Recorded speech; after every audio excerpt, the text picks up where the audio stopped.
We're speaking to Manfred Johannes, Chairman of the local organising committee of the World Conference on Non-Destructive Testing. This is a veritable World Cup of NDT, and it's going to be right here in Durban in April. Johannes, tell us what can be the reason why South African engineers should go in mass and take advantage of this opportunity to become abreast of world trends in non-destructive testing. Non-destructive testing is one of the engineering sciences, and unfortunately in South Africa not much is done at universities. Many engineers don't know what they're missing. Many engineers don't know what is available. And with a world conference like this is an ideal opportunity to go there, to have a look what one is missing, to have a look what one is not doing optimal. And this is the big event. I mean, every 4 years the World Conference is held. Like in Durban, we've got 450 papers, we've got 150 exhibitors. The conference goes over 5 days, and that should be enough for every engineer to find something that would be of interest to him. Then what is absolutely important to the engineers is that the conference carries the continued professional development points, CPD points, which will allow them to claim the points for 2012 from the conference. The other very important part of the conference is the workshop on digital imaging, which is 2 days before the conference on the 14th and the 15th. It is intentionally on a Saturday and a Sunday so that the technical people who need to know something about digital imaging, which is used in radiography, it's used in ultrasonics, it's used in eddy current testing, to have a look at what is the real parameters that I need to know about to optimize the technology. It is always dangerous to buy technology without knowing exactly what is behind the technology and how this technology is going to affect my results, how is it going to affect my plant, how is it going to affect the safety. And this is an opportunity for everybody who works in digital or with digital equipment to come to Durban and to become au fait with what is going on. And how many people are coming from abroad to this, and what will their offerings be? Of the 150 exhibitors, 20 are from South Africa. The other 130 are international companies. And all the big NDT service companies, the big NDT equipment suppliers will be there. In addition to that, 900 people, between 800 and 900 people from overseas have registered for the conference. The one problem that we have is that we're missing the South African engineers. And it's our fear or our anxiety that they don't realize that it is on, first of all. And secondly, what has it got to do with me? If any engineer asks that question, he should go to Durban and find out, what am I missing? Because if you're not taught NDT at university, it's not necessary, or it's not proof that it's not important. And in South Africa we've got a slight problem in that the original equipment manufacturers, when big plants like Sasol, like the power stations were constructed, all the engineering NDT was flown into the country. The Alstoms, the MANs, the Fluors, these people brought the technology with them, and on completion of the projects they left the country, and we were left with technicians. And that left the thinking with the engineers that NDT is there for experts because it came in from overseas, and there's an industry looking after it. It's only half the story. The engineer needs to use the results, and he needs to know what these results mean and how significant they are. Where will it affect the calculation that he has to do for life extension, for life determination? How long can plant run safely without failing? And just reiterate that importance of non-destructive testing, how this is the eye into plants. Yeah, that's the only way that the engineer can get an idea of what is the status of my plant, how far is it down its life without breaking it.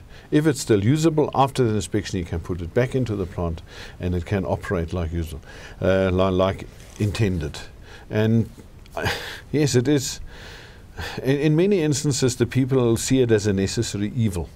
and they don't realize what the real benefit of having good NDT is all about, is that I can actually predict things. I don't need to wait for them to fail, but I can do calculations and say, here are the NDT results, there's the fracture mechanic calculation, there's the condition monitoring results, and this whole engineering package, which is called condition monitoring or plant life assessment, has got a very critical component, that's NDT. And if the NDT is not done correctly, you're limping. You're doing something which is not quite right. And I'm afraid that in South Africa, many industries are missing out on good NDT. And there could be devastating consequences. I mean, we think of Eskom with all those turbines spinning. If one of those blades has a crack in them and they don't pick that up, I mean, we could have serious blackouts here. Yes. Eskom is doing quite well. They've got a big section with metallurgists and NDT people.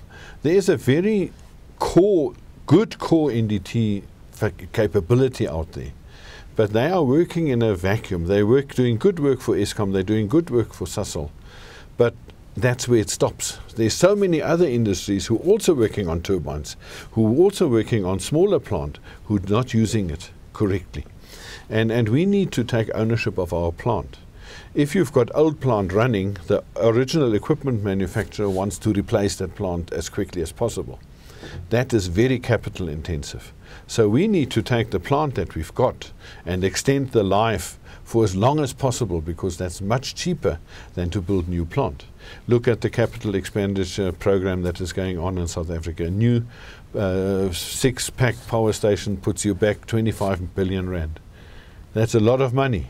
But if you look well after the plant that is already in place and all of the plant is functioning, then you're winning, because you've got a reliable plant and you've got a reliable source of energy, for instance. Petrochemical industry, the pipelines, the rolling stock. One sector that is not doing well is the road transport sector. Lorries. How often do you see a lorry where the bed has broken in two and is standing next to the road? These are all things that can be inspected, and where a lot more engineering has to be done. But if the engineer doesn't know, he doesn't know. So all engineers, come to Durban, go and have a look what's going on, have a look what is available. What about the mining sector? Are they taking NDT as seriously as they should? In my opinion, no. They haven't got enough people employed to really take it as serious as they should. And we are working with them. We're speaking to them. We're in the process of putting an MSc degree into place for non-destructive testing, which will form part of the plant reliability condition monitoring non-destructive testing, to make the engineer at that level aware there is NDT and this is how you do it correctly. But that's a long road. You take 2 years to train engineers. And I would think that every shaft in South Africa should have a knowledgeable NDT person, because people do NDT on the shaft and only headquarters knows what they're doing. And we need to get down to that the people take ownership and say, my shaft must be safe. And in order to be safe, I need non-destructive testing. I need engineering. I need to put the results into a package which says this is safe or this is not safe. And what would they do the NDT on a shaft? On a shaft, on the headgear, on the winding mechanisms, on the cable. They're doing a lot on the cables, because we've got the longest ropes in the world in South Africa. And it's a nightmare. It's a difficult component to inspect, and the mines are doing their best there. But then there are other things like roof bolts, like, I mean, the problem is as long as the mining industry is long, and a lot of things have to be done there. They are doing things, but I think the effort should be much better, much bigger. And what can engineers do if they want to get to this opportunity of seeing how the world NDT is really shaping? What do they do now? We've got a web page, and they go onto the web page WCNDT WC 2012-2012. We will show that later in more detail. And register. You can register for a day, you can register for the week, you can register for the pre-conference seminar. But just get there and have a look. Get there and listen to the papers. There are interesting discussion groups as well, like what is research in NDT? A meeting between engineers and researchers. Why are we doing research? What is fundamental research? Finding new techniques. Why is that important? But how do I do research and development work with existing techniques to transpose them into my industry, into my problem. It's easy to say, yes, it's off the shelf, but that's a small R. You buy it off the shelf. You've got to integrate it into the engineering, which means there's a massive D. You've got to do a lot of development work. And I don't see this work being done. And I don't see that the people take it seriously enough. The insurance industry in South Africa is also, I think they've got it too cozy. Because the insurance industry should give rebates for good NDT. The insurance industry should give cognizance of the fact, yes, here's a life extension program in place. These people know what their plant is doing, and give them the benefit. That was Manfred Johannes, chairman of the local organizing committee of the World Conference on Non-Destructive Testing, being held in Durban in April. And his message is, register now. All you engineers, take this opportunity. You have a state-of-the-art opportunity in Durban, and you have ease of registration, ease of access. A lot of people are coming from all over the world. You don't have a far way to travel. So he says, register now, and let's South Africa benefit from your presence at the World Conference on Non-Destructive Testing, the veritable World Cup of NDT.